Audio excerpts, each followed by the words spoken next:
So you have a scenario where the commissioner of police, if in his discretion, he thinks that he should wiretap in the national in not in the interest of national security. Now that sounds like a dubious reason to be able to wiretap, but it is a broad statement. In other words, anything can be in the interest of national security, and it's that in itself is not generally in the purview of the judiciary.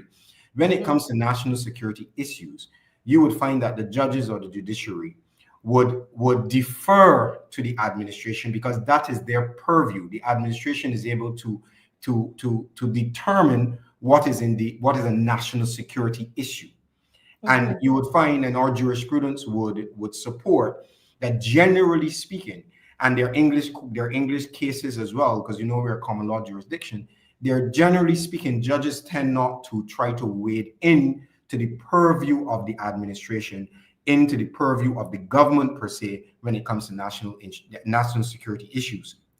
So that broad category then gives the functionary the ability to affect the wiretapping.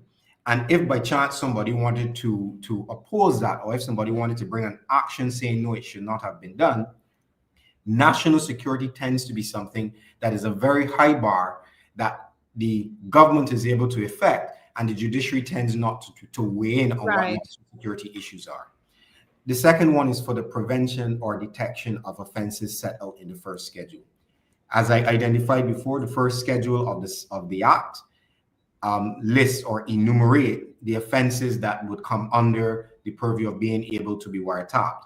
You have murder, you have treason, there's arson, and a collection of offenses related to the Firearms Act. So that is the possession, the trafficking, the importation of firearms, and similarly, the importation and trafficking of illicit drugs under the Prevention of Drug Use Act. So the list of offenses themselves is not the issue. But see where the issue comes. If you have the commissioner of police suspects that there is a crime or wants to implement a program for the prevention of that crime, why is it not necessary, or why does he not need to go to the courts to get a warrant? Why? Because the court requires a certain level of evidence, an Mm. evidentiary threshold to determine that, yes. So if you want to wiretap John Brown, because you think that he has committed one of those offenses, or you Yes. think he will commit one of those offenses to the extent that you want to prevent him from committing one of those offenses, you should have to go to the judiciary, go to a judge, and say, here is the evidence why we think that he is involved in this crime activity, this criminal activity, to the extent that you just can't go and just wiretap anyone that you feel like. Yes. So I don't see why it opens up a floodgate of activity, and it grants the power to the commissioner not to have to come under judicial scrutiny. And that's the key. You see, when you go to the law courts, it is a separate arm of government. So for your viewers, the arms of government in our democratic system, there is the administration, so that is the prime minister and the cabinet, with all of Yes. the ministers and the functionaries within the administration. Then you have the legislature, which are the 30 seats in the House of Parliament plus the 21 seats in the Senate. So that's the legislature, and you have the administration, and the third arm of government is the judiciary. So what a bill like this allows, that if you have a power that has been given to the arm of government, the judiciary acts as a check on the execution of that power. Uh-huh.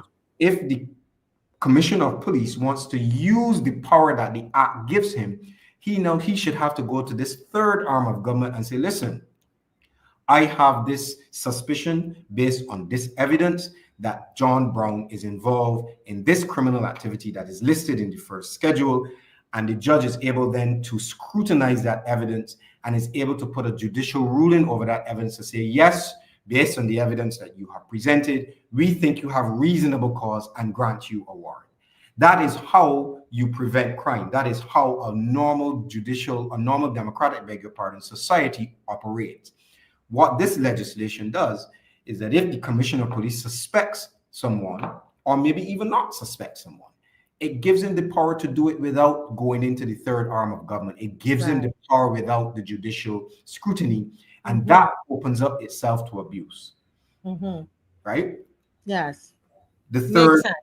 yes, the third reason, as you can see on your screen, and this one, quite frankly, is I would say is almost laughable. It is. It says for the purpose of safeguarding the economic well-being of the state. Any right-thinking Barbadian would immediately ask the question, what is safeguarding the economic well-being of the state? Or what does that mean?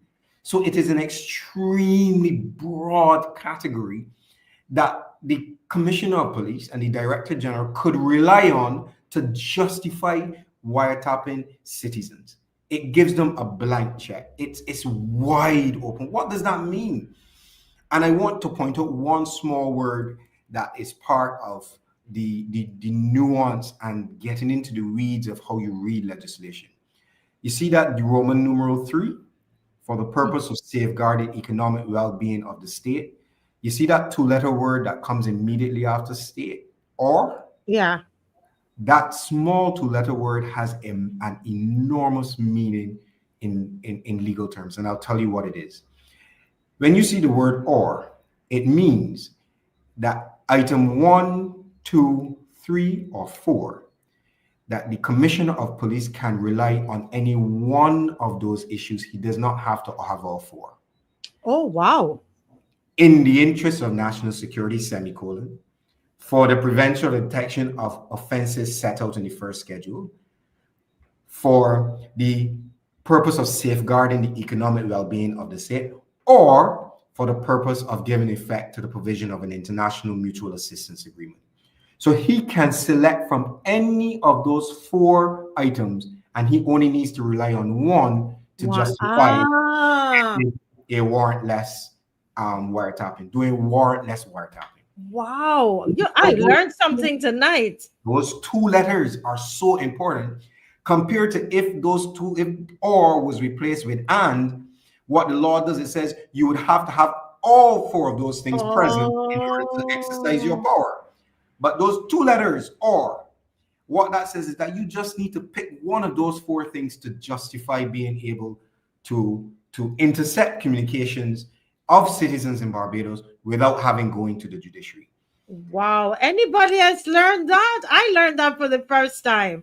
That is that I saw that there and I never, but going on looking at four. And I know I'm slowing you down because we really want to understand it, Mr. Greenidge. I Number three, you saw me laughing because it makes no sense. It That makes for no me sense. as a layperson. Yeah. But look at four for the purpose of giving effect to the provisions of any international mutual assistance agreement. What do you understand by that? I don't want to give my layman's understanding. What does that break it down first? Give us an example of that. Certainly, certainly. So Barbados, as a sovereign state, can Yes. enter into agreements, what we call treaties, international agreements, which allow for the sharing of information in different spheres. I beg your pardon. So, for example, the within the sphere of taxes, we are in agreements where the Barbados Revenue Authority can share tax information with the Canadian government or with the US government, because there's a treaty that is established to allow for interagency or inter-sovereign exchange of information for the prevention of money laundering and for the prevention of the avoidance of tax. So that's an example of agreement. Similarly, there exists treaty agreements between countries which allow for the sharing of information for the prevention of crime. So such treaty, if you have a treaty that is entered into with Caribbean states and the United States, and you know that the United States had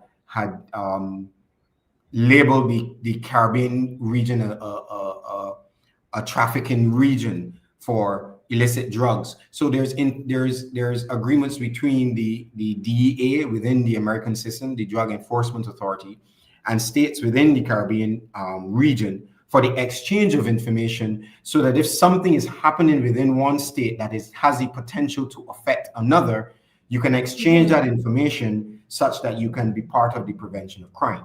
So what this does here is that this says that if, and in simple layman terms, if the United States picks up the phone and calls and say, listen, we understand that some illicit drugs or some criminal activity is suspected of happening within your state. We want to have some information based, we want to have some exchange of information based on the treaty that we have. What this is saying is that if such a request came, that the Commissioner of Police could use the interception of communications to gather that information to share with the government that is part of a treaty.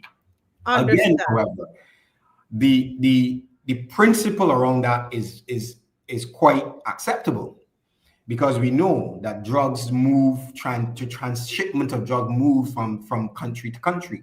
So it is important that we partner with our Caribbean neighbors. It is important that we partner with other Western democracies in order to curb and prevent such trafficking of illicit drugs, human trafficking, which has become a quite a difficult circumstance in many of our Caribbean countries, and trafficking of firearms, which is something that is very much in the minds of Barbadians of late. So the idea of this is actually quite appropriate. However, one then has to ask the question, why, if such a request comes, doesn't the Commissioner of Police picks up all of his information, all of his evidence, and head to the law courts to get a warrant?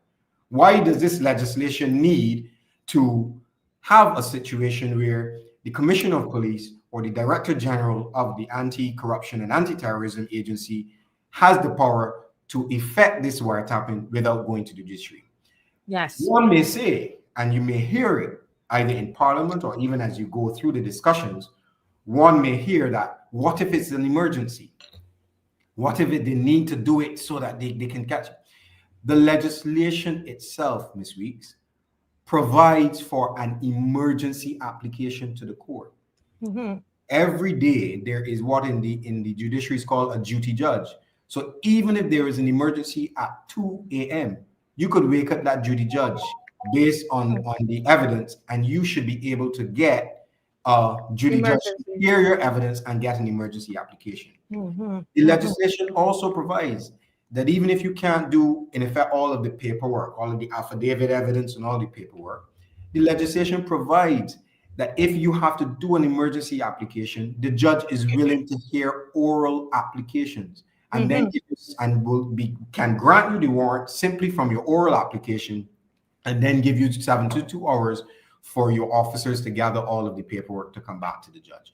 So there is no reason that I can find, and I don't know if your viewers will agree with me, or if you yourself would understand, there is no reason that I can find that this legislation should give to the Commissioner of Police the permission to intercept communications of the citizens of Barbados without a warrant.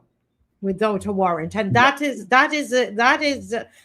you know, what I love about what you're saying is that it's not that it's not needed, but it's the way it is drafted. And if we remember the Child Protection Bill, you remember that, and you remember all of these bills, majority of them are very, very broad, and that's where we have the problem.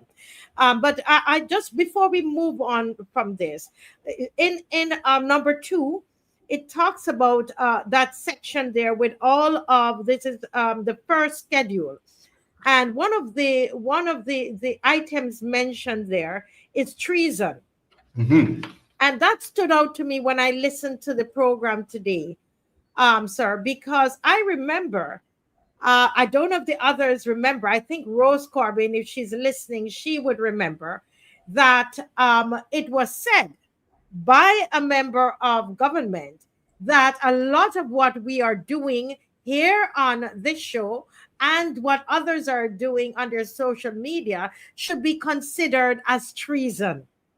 I remember us having that discussion, and I want us to remember that was used, and the word anarchy was used, and disrupting the country.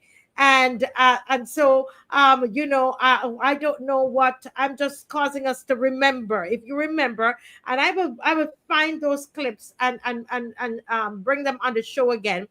But it was said that there's some of what we were doing was treasonous. Anybody remember that? I just want you to remember that, okay? But go ahead, sir. Excellent.